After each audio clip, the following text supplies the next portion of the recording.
Channel 5 WMAQ-TV, Chicago.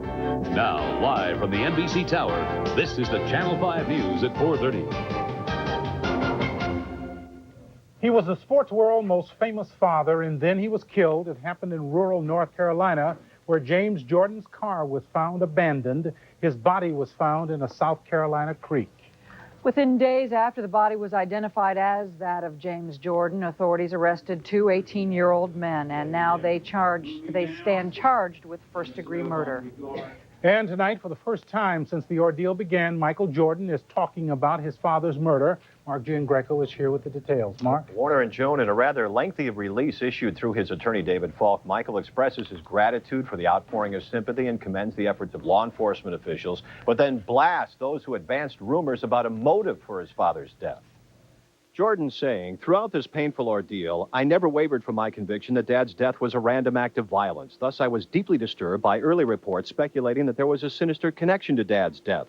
I was outraged when the speculation continued even after the arrest of the alleged murderers. These totally unsubstantiated reports reflect a complete lack of sensitivity to basic human decency. When James Jordan was murdered, I lost my dad. I also lost my best friend. I'm trying to deal with the overwhelming feelings of loss and grief in a way that would make my dad proud. I simply cannot comprehend how others could intentionally pour salt in my open wound by insinuating that faults and mistakes in my life are in some way connected to my father's death. Michael, they're referring to speculation that his father's killing was revenge for unpaid gambling debts. Now, Michael softened a bit later, saying most members of the media treated the story with dignity and sensitivity, and he vowed to carry on to deal with all of this in a way that his father would have. And Joan and Warner, coming up at 5 o'clock, we'll tell you about which way Michael's leaning toward making an appearance at his charity golf tournament. You know, the big Ronald McDonald Celebrity Classic is next weekend here. Thanks very much, Thank Mark. you. Now to the story of the Lakeberg family and their desperate decision. Their daughters, Amy and Angela, are joined at the chest. They share a single heart and a single liver. Without surgery, both will die. With surgery, one twin has perhaps a 1% chance to survive. Willing to risk that small chance of survival, the Lakebergs this morning flew back to Philadelphia. Though the twins were born at Loyola Medical Center, doctors at Philadelphia's Children's Hospital will perform the surgery to separate them. That will happen tomorrow. Late this afternoon, surgeons held a news conference to talk about the delicate surgery. Let's go live now by satellite to Channel 5's Sylvia Gomez, who's in Philadelphia for the latest. Sylvia? Warner, they did update us and let us know exactly where things stand. Surgery is scheduled for tomorrow morning. It's going to be a very long procedure. They're estimating 10 to 20 hours that the girls will be on the operating table. In the meantime, their parents are going to have to sit back and wait and see what happens. Now, I flew in with them this morning. We got here this afternoon. They went straight to Children's Hospital to check on the girls.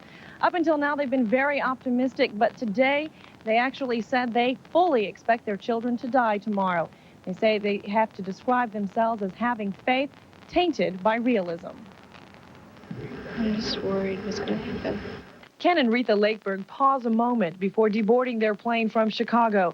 Tension, fear, and even pessimism churn in their stomachs. I don't have a positive outlook on this. I don't know what to think, you know. Hopefully everything works out right, but it just seems doubtful for me. And there is reason to feel nervous. The chances of conjoined twins Amy and Angela surviving surgery are slim at best. The chief surgeon at Children's Hospital in Philadelphia attempts a strategy. Separate the organs below the diaphragm first, then move up to the delicate hearts. Plural. There are two hearts that merge together. There is not a possibility for two individuals to survive, and that for the other individual to survive, that a cardiac transplant is really not an option. A fact never taken lightly by the Lakebergs. Still, they choose not to take the girls off the respirators. That it would be like setting one brick on top of the babies one by one until thousands of them were there. And it would take an hour to 3 hours for two to 3 hours. They would just suffocate. I don't see how that is peaceful at all. That's not a peaceful solution at all. At the present time, our society and our government has taken the position that we will take care of everyone, and we indeed do that.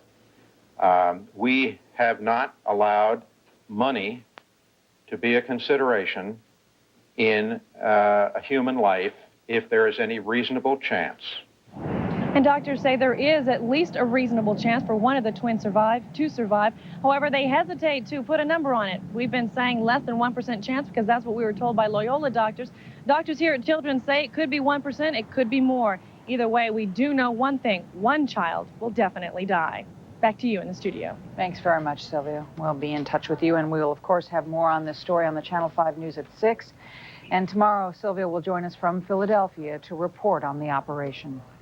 It's the Illinois version of the famous Baby Jessica case, but tonight, it's the biological parents who are losing the child they believe is theirs. Also coming next, the men who allegedly beat truck driver Reginald Denny go on trial. Then later, an invasion of turtles in France. Find out why the French are blaming it on an American movie.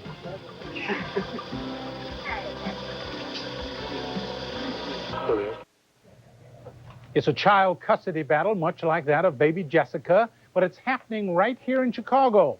What's different in this case is that the court here is siding with the adoptive parents. Channel 5's Mark Helsa has the details. Mark? One of the Chicago case involves a 2.5-year-old boy who, just like Baby Jessica, was adopted right after birth with the consent of his mother, but without the knowledge of his father. When the father found out, the couple fought to get their baby back, but a judge has ruled the biological parents didn't move quick enough. It's a familiar case with two tragically different feelings. It's not have my child and raise my own child. I didn't do nothing bad. We're just very grateful. There are the adoptive parents who have raised Baby Richard the last 2.5 years, and there's Baby Richard's biological parents. I was hoping if I came over this country, from my country, here you find the justice, but looks to me it's really difficult to find the justice. A second judge has now ruled against Otto and Daniela Kirchner, a couple that came to Chicago from Czechoslovakia. She was pregnant. He returned to the homeland to visit a sick grandmother. There was a major misunderstanding. She thought he was staying for another woman. She put the baby up for adoption, went into hiding, and told him the baby had died. When they made up, he learned the truth and tried to get the baby back. The attorney for the adoptive parents say the biological father didn't file a petition to get his baby back for a full 6 weeks after he learned that that baby was adopted. That's one reason the attorney says the judge ruled that Otto is an unfit father. Today, the judge told me off camera, if a newborn child lives with adoptive parents for 18 months, then it is contrary to the best interest of the child to disturb the adoption of that child. The adoptive parents, who don't wish to be identified, have raised the child for most of its 2.5 years. We'd like to focus on the fact that we're extremely happy that his life will go on unaffected by everything that's been going on around him. He's totally unaware, and we're just glad that it's never going to have to be any different than that. The Kirchners, who over the years have bought toys for Baby Richard, say it's the court's fault that it took 2.5 years to complete. It's not our fault that it took too long for the judges to decide and come out with a decision. The adoptive parents say otherwise. The length of time that it took was their delays, not our delays. Meantime, all the Kirchners can do is hope the state Supreme Court reverses all of this and just keep thinking about the baby they don't have. You're talking to the toys sometimes. Otto and Daniela, the biological parents, will now try the Supreme Court. But as always, the state Supreme Court doesn't have to even hear the case if it chooses not to. So Warner and Joan, there's a chance, but a slim one, that they'll get their son back. Thanks, Mark. Thank you, Mark. And the people who wanted to adopt baby Jessica shared their story last night on the premiere of NBC's new show, Now. The DeBoers talked with Katie Couric during the days before the courts forced them to return Jessica to her biological parents. They haven't asked what time she goes to bed. They haven't asked about, is she potty trained? They haven't asked any questions about her at all. And they're picking her up tomorrow at 2 o'clock. Jessica is now living in Iowa with her birth parents, Dan and Kara Schmidt. The Schmidts tell Couric that Jessica is adjusting well, calling Kara Mom and Dan by his name. The DeBoers have asked the Supreme Court not to review their case. They say they just want the pain to end. And now let's check with Ron Majors for a look at what's ahead on the Channel 5 News at 5. Ron? Warner, there's big trouble tonight at one of Chicago's most famous high-rises. It makes me nervous. I assume it's something that they'll take care of now that it's been drawn to their attention. The city of Chicago is taking the John Hancock building to court. At 5 o'clock, we'll have details on the problem that could mean massive evacuations at the giant tower. Also, new trouble for the CHA. The action of snipers leads to a conflict between safety and the rights of tenants. And she's a little shy. But there's a baby making history at Brookfield Zoo. We'll have those stories and more when you join us right here at 5 o'clock, Joan. Thank you, Ron. The Daley family is well known as Chicago's political powerhouse family. Now the name's going national. I'd like to say I appreciate it, Mr. President, Mr. Vice President, this opportunity. Today, President Clinton appointed Mayor Daley's younger brother, Bill, to head a campaign to promote the North American Free Trade Agreement.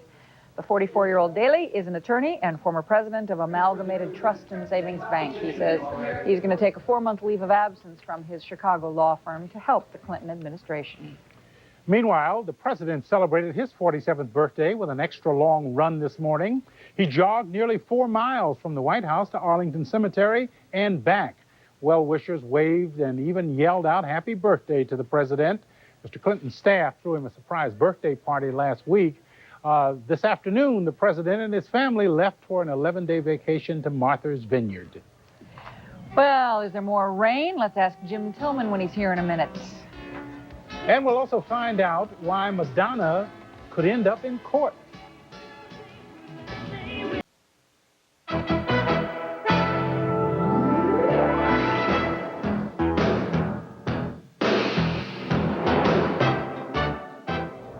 In Health Watch, drug trials are set to begin on a controversial AIDS vaccine.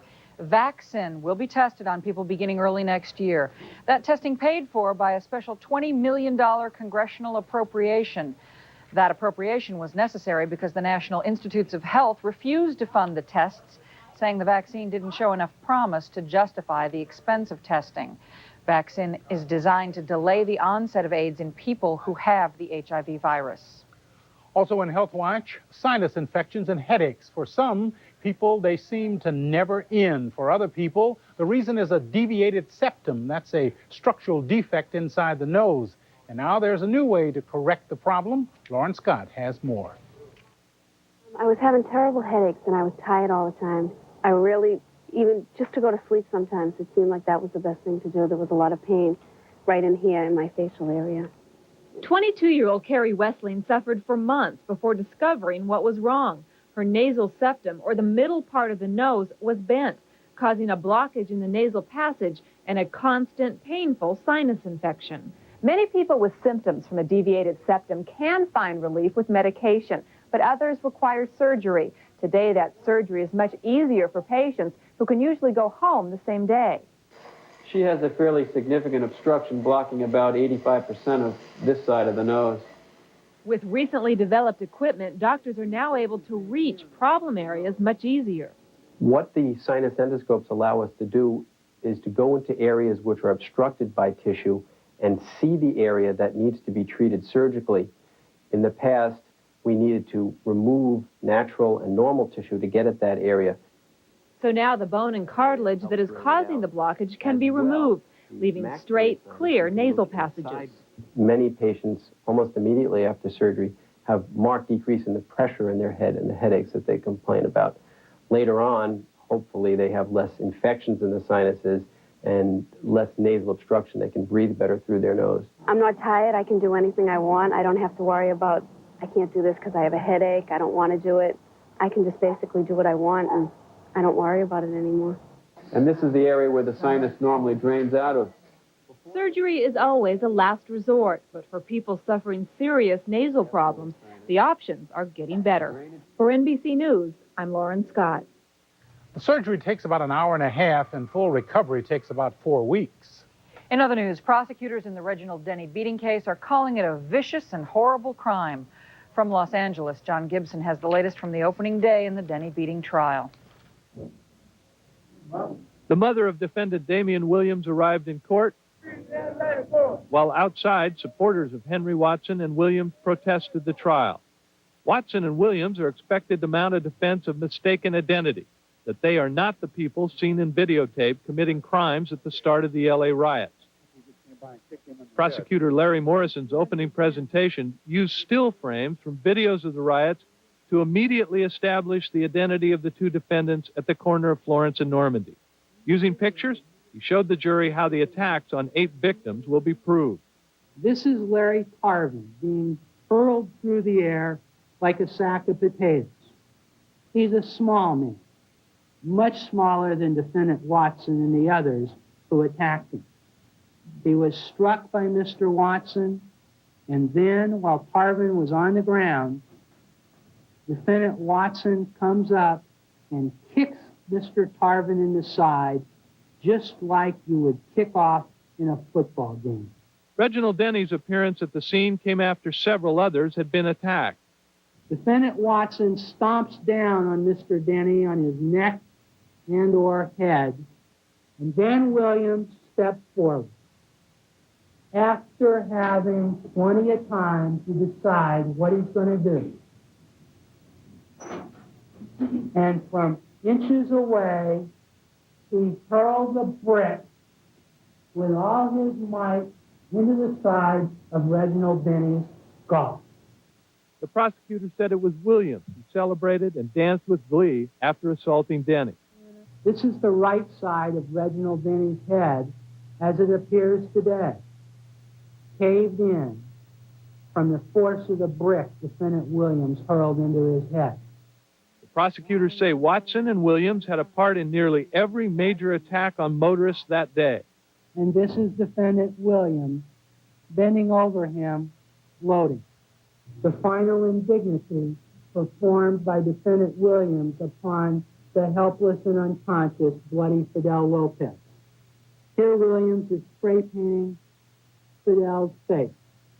He painted his chest, his abdomen, and he spray painted his exposed genitals. The defense says it is not Watson and Williams in the picture.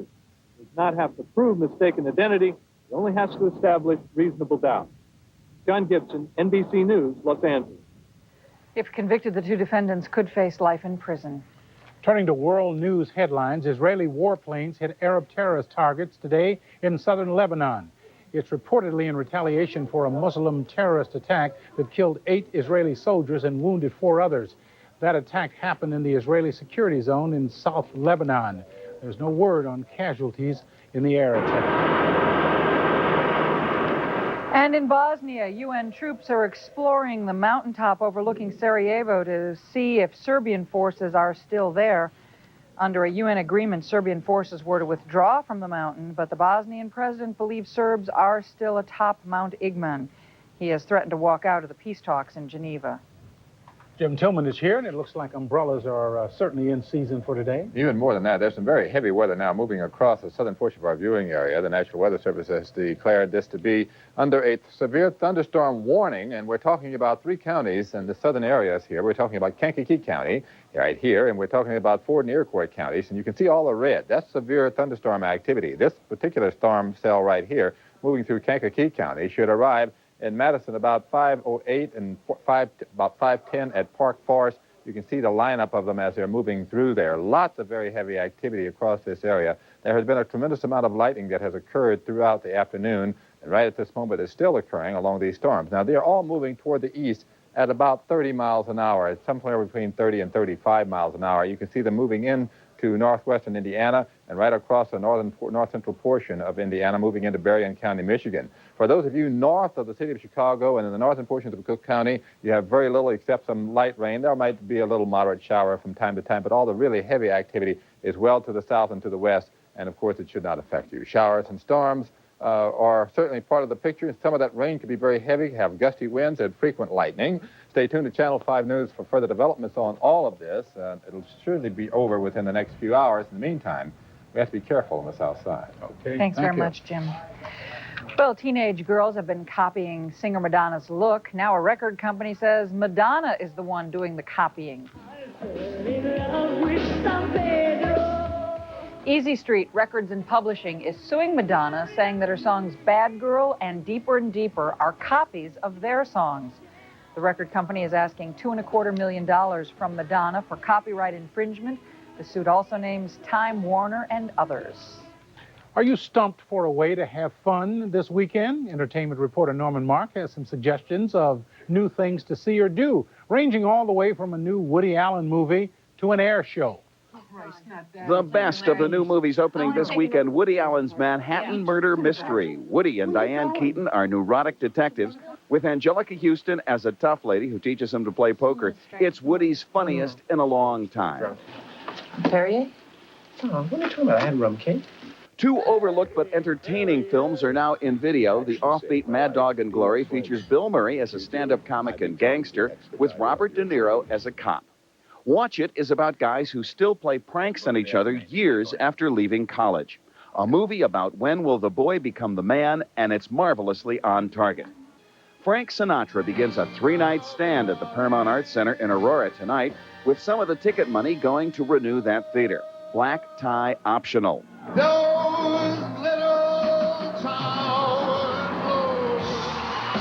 Tears for Fears, a British group which has sold over 15 million albums worldwide, kick off their American tour with a show at the Riviera Theater on Friday.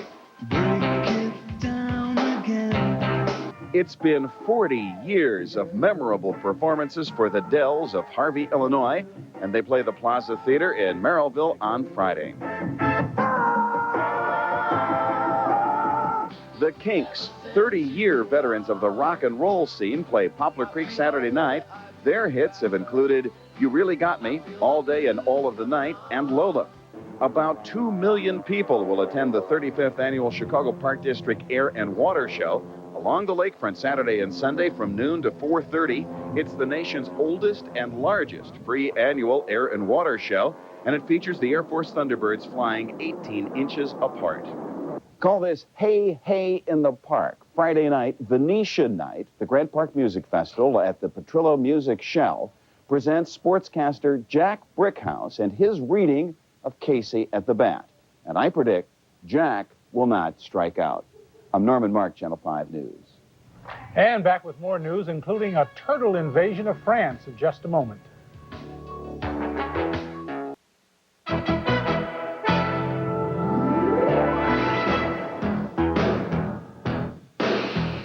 Well, the Ninja Turtle movies have come and gone, but something has remained. In France, officials say the films led to a boost in people buying pet turtles. But now there are too many turtles. Some were flushed down toilets, others were released in lakes, and they are multiplying and growing. Some reported to be more than 100 pounds, and some are reported to be biting people, especially children. Authorities are warning residents not to swim at some vacation spots in France. They want local zoos to take the turtles. They may even have to drain the lake that provides the drinking water to the Riviera. The lake is full of turtles. He's considered a legendary mob mastermind in Chicago, but he got caught, and now he's going to jail, most likely for life. Details next on the Channel 5 News at 5. It's a famous Chicago landmark and one of the tallest buildings in the world. Tonight, there are serious safety questions about the John Hancock building, and there's talk of evacuating more than 24 floors of that giant tower. Now, the problem is with one of the Hancock's water pumps. Right now, city inspectors claim water pressure is so low it poses a safety threat in the event of a fire. And Chicago lawyers are in court arguing for a partial evacuation of the Hancock. But building management says new testing of the water pump in question will show no danger exists. Let's go to Robin George live at the Hancock building for the latest. Robin? Ron, tens of thousands of people pass through the Hancock Center every day. Those who run the building say they would close it down immediately and voluntarily if there was any sign of danger. But the city says it is worried about its citizens.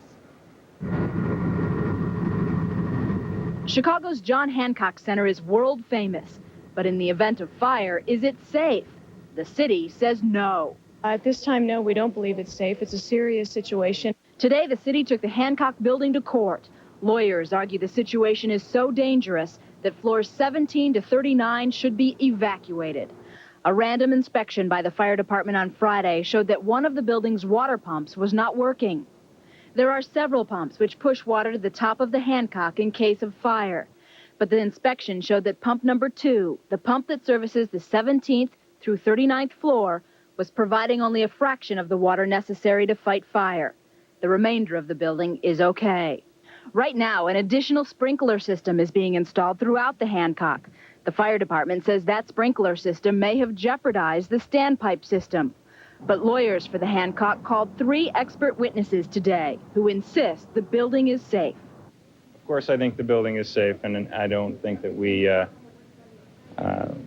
going to get someone out there to test it immediately, and they're going to show that it's safe.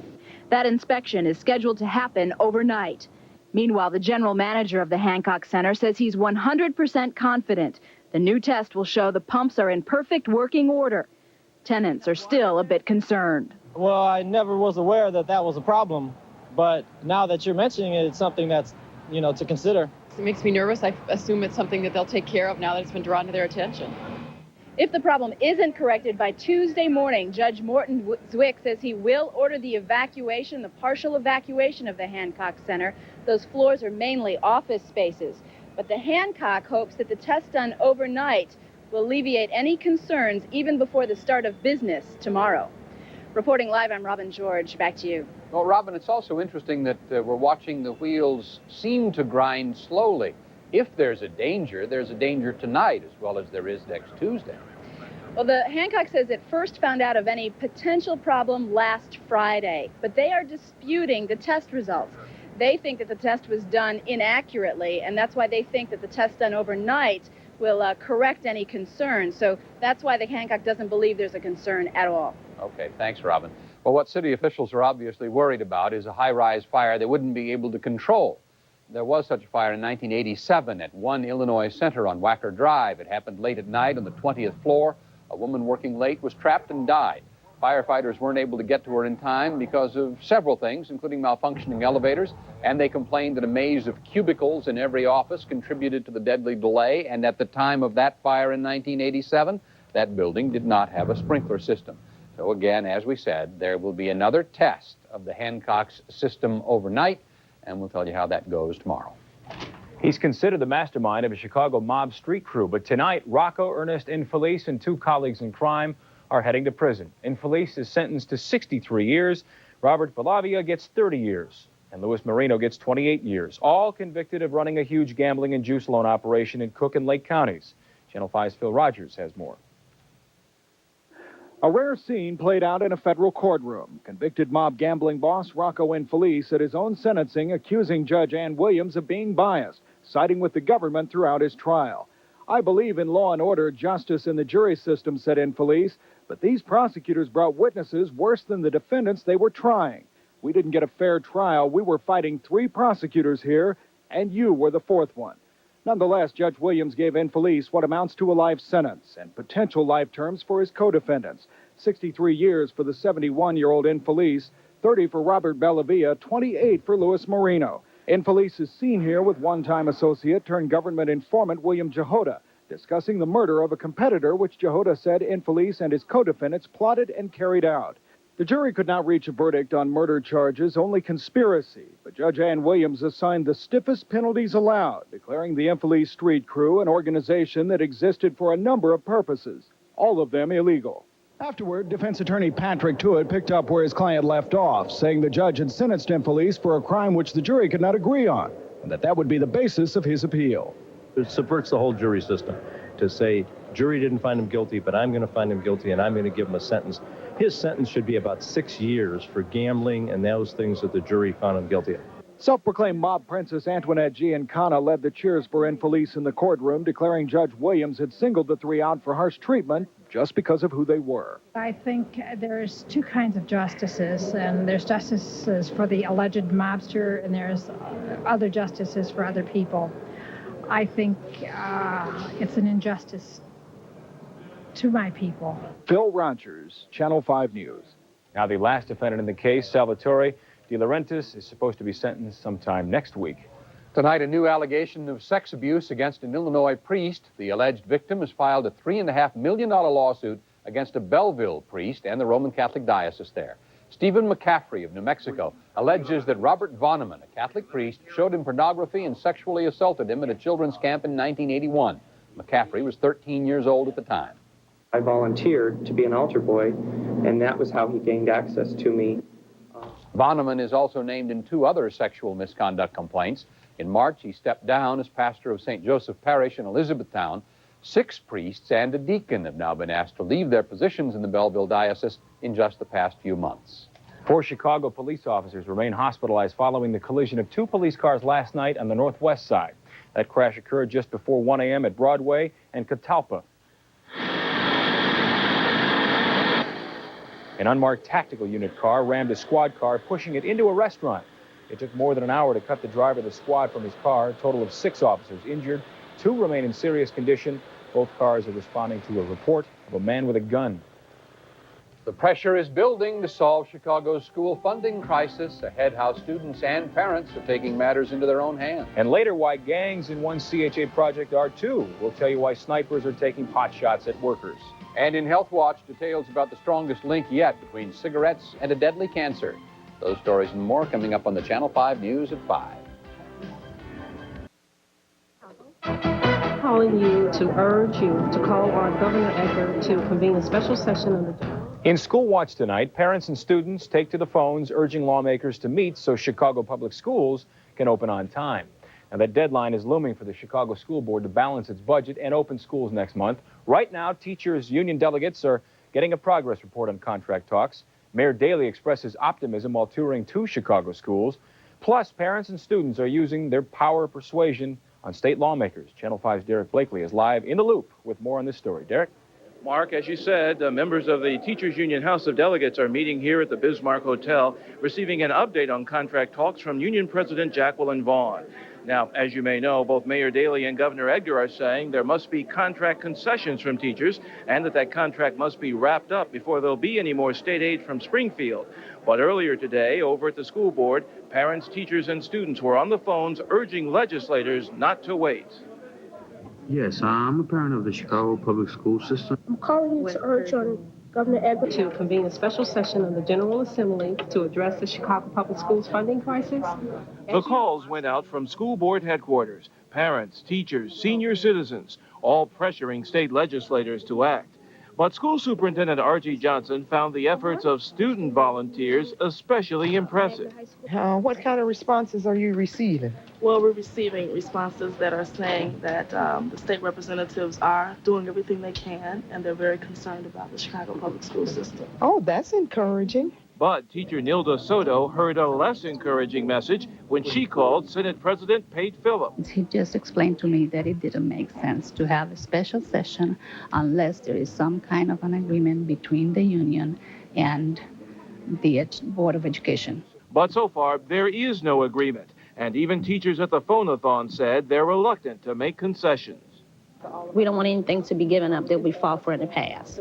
Like, if everything stays just like it is, most teachers are willing to go back to work, from what I understand. But to take away what we fought so hard for in the past, that's kind of hard to deal with. Within the half hour, we're expecting a report on what was said inside from Teachers Union President Jacqueline Vaughn, but we are not expecting any announcement of any significant breakthroughs or progress at the bargaining table. Reporting live from the Loop, I'm Derek Blakely, Channel 5 News. Any indication, Derek, that their tactic will change or they'll try anything else based on the responses they got today? No, the only indications that we have gotten so far is that teachers may be willing to deal a bit, the union may be willing to deal a bit on the health care issue, but they're standing firm on matters such as a longer school day and also a longer school year, things that would really amount to a salary cut. They feel very strongly they should not give on those issues. All right, thanks, Derek. Mayor Daley is conducting his own campaign to get schools open on time. The mayor attended a graduation today for boys with emotional problems. He told the graduates it's imperative that schools open on time because they belong in classrooms, not on street corners. And he did reject the idea that the deadline for balancing the school budget should be legally extended. I mean, this is not something you can fool around with. There has to be deadlines in life. These young men from Montefiore school graduates, they had deadlines to make. They had to have attendance. They had to have records here. They had to do something about it. That's what life is all about. I hate to say it. 2 weeks here, 3 weeks. The mayor also today visited a summer program for students with mental and physical disabilities. The mayor's office says these children will be among those hit hardest if the schools don't open on time.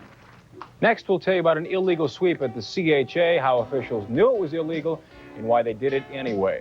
And a little later, a new baby's debut at the zoo.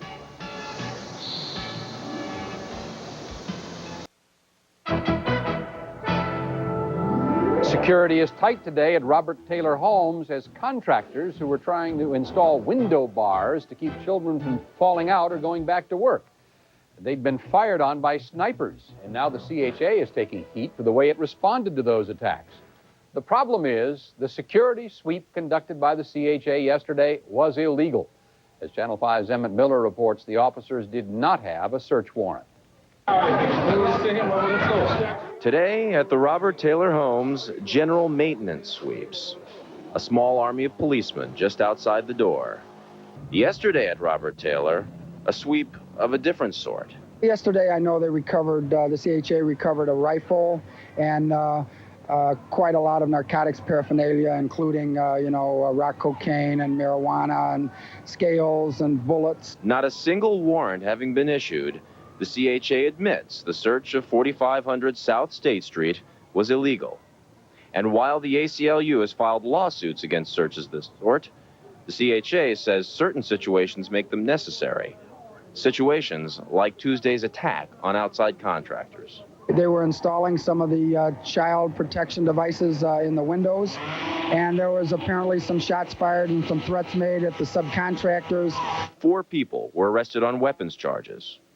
Guthrie says the problem stems from a rival gang war between these two buildings, 4441 and 4500, where the shooting took place. Residents tell us the child guards somehow stopped them from shooting at one another. And they say they can't shoot out the window because this up here. That's why they don't want them guards up, because they want to shoot out the window at us. Today, 4525 will be the last buildings scheduled to be swept at Robert Taylor Homes. The CHA has filed a motion in federal court seeking after-the-fact approval for the warrantless searches. Some residents are just happy to see the police there. If they can get all these drugs out of here and all these drug dealers, it'd be better. Emmett Miller, Channel 5 News. CHA Chairman Vince Lane says he plans to do more searches without securing warrants, and the American Civil Liberties Union says it is considering legal action against the CHA. In Health Watch this evening, a new study isolates smoking as the leading cause of a deadly form of adult leukemia. The Federal Centers for Disease Control say smokers have a 50% greater risk of developing myeloid leukemia. This study provides the strongest link yet between smoking and this form of leukemia. In fact, the study found that smoking causes more cases of leukemia than all other known risks combined. About 12,000 people are expected to develop myeloid leukemia this year. The disease is often fatal. In Springfield today, Governor Jim Edgar held a flood summit with local officials to try to clear up the red tape in the aftermath of the flooding disaster. Nearly 150 mayors and other executives were briefed on how cleanup efforts are being coordinated and where they can get help. We want to get people back on their feet as quick as possible. We also want to get the levees repaired as quick as possible, because if we don't, we could go through this again next spring. Unfortunately, some communities don't have to wait until next spring for more flooding. It's happening right now. Floodwaters from the Iowa River are now making their way into Iowa City and Coralville. Army Corps of Engineers officials are monitoring the Coralville Dam, where flood overflow could increase lake levels by a foot. It is unusual. Usually when we have a flood, you're talking about a week or two. This has gone on all summer. There's indication that we might have another pattern setting up, too, which is very troubling to everybody. And, of course, right at this moment, we have a severe thunderstorm watch for Kankakee County and some of the counties south of there. Storm Tracker is looking at some heavy weather. Most of that heavy weather is down to the south of us. And as you can see right now, we're dealing with Orland Park 530, Tinley Park 534, Oak Forest at 539, and Park Forest at 541. This line of look how red, the red area, that's severe thunderstorm activity. The same thing is true here, just moving into Kankakee County, moving eastward at about 30 to 35 miles an hour. And bulletin just brought to me at this moment, at this afternoon, just a few minutes ago, severe thunderstorm from Kankakee to 15 miles northwest of Paxton. We're producing strong winds and heavy rainfall. The storms are moving east at 35 and should be passing through those counties at about 5:45 this afternoon. If you're in the path of those storms around St. Anne, Gilman, and Roberts, you should be alert to the fact that these storms are moving through the area. You can notice one good thing about all this, in spite of the fact that we are getting plenty of lightning all along this line. You can see the lightning stretching all along this line of heavy activity, going as far back as north-central Illinois, and then there's one remaining line of thunderstorm activity out behind that. That is one of the reasons I'm sure that the Weather Service has declared this area under a severe thunderstorm watch until 11 o'clock tonight. That's a tremendous amount of lightning that has occurred just in the past 90 minutes. The good part, okay, there is a good part, is that this line, once it's through, is going to clear up. We won't have much of anything behind that. All the heavy activity should be finished, certainly by 11 or 12 o'clock tonight. Then we should have clearing skies. And the other good part is the weather behind it is just gorgeous. Some sunshine tomorrow morning, mid-60s, northwest wind at 10, sunrise at 6:05. That sunshine is going to be with us throughout the day tomorrow, but the thing you're going to love about tomorrow is less humidity. near 80 degrees. It'll be a pleasant day, although it'll be a little bit breezy. North winds 15 to 25 miles an hour, and sunset at 7:45. Now, taking a look at what we have in the way of storms for the rest of the evening, they are there. We will have a continuation of the activity we have down across Kankakee County going into northwestern Indiana. They will be ending in the next few hours, and then there will be some clearing in our skies, and the temperatures should be in the mid-60s. And the 5-day outlook, of course, we're looking forward to seeing a very nice weekend in Chicago. We start off with 80 degrees for tomorrow, and then look how nicely they taper off into the 70s and mid-80s. But the humidity should be down on both, particularly Saturday. That's going to be a gorgeous day. Then Monday, it looks like we have showers and thunderstorms coming back and going into Tuesday. But plan for Saturday. That looks like a real winner. That's a day that's is going to be worth having at this time of year. And stay with Channel 5 News. We'll give you all the updates on the latest weather problems down across Kankakee County and northwestern Indiana. I will go with Saturday because that sounds like a great day, but back to the pattern. So then we get storms in again Monday. This every 3, 4, 5 days. Brent and I have been looking at this pattern develop once again. We're hoping it'll fall apart, but right now we'll have to keep our fingers crossed. Thanks, Jim.